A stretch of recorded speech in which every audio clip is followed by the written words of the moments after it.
Aralang ito na isinumite sa United Nations ang formal ng kukwestiyonin ng Pilipinas sa mga international arbitrator.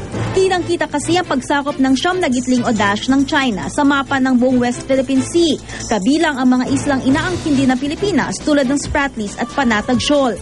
Giit ng DFA, labag ang pag-angking ito ng China sa UN Convention on the Law of the Sea o UNCLOS. Gayon din ang pagtatayo ng China ng mga istruktura sa ilan sa mga pinagtatalo ng teritoryo na bahagi na ng continental shelf ng Pilipinas o ng international seabed batay sa UNCLOS.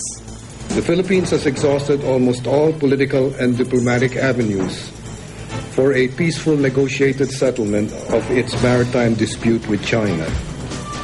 To this day, a solution is still elusive.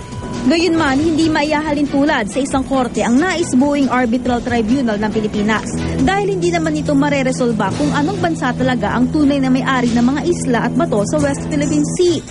Mas maikukumpara ito sa pag-aayos ng barangay sa away ng magkapitbahay kung saan pipiliting pag-ayusin ang magkabilang kampo para matukoy kung sino ang may karapatan sa mga isda, yamang dagat, pati na ang sinasabing bilyong-bilyong dolyar na halaga ng langis sa mga teritoryong ito.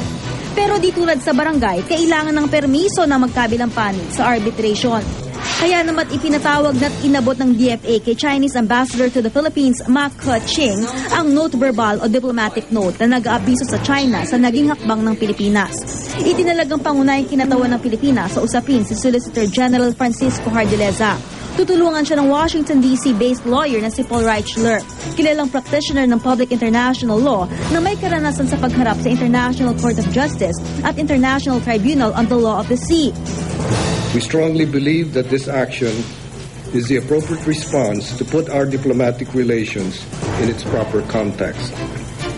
We hope that China would join us in this aspiration. Pero tulad noon, muling iginit ng China sa isang pahayag na makikipagnegosasyon sila sa Pilipinas lamang at iba pang bansang may inaangking teritoryo sa West Philippine Sea tulad ng Vietnam, Brunei, Malaysia at Taiwan. Ako si Lay Alves, ang inyong saksi.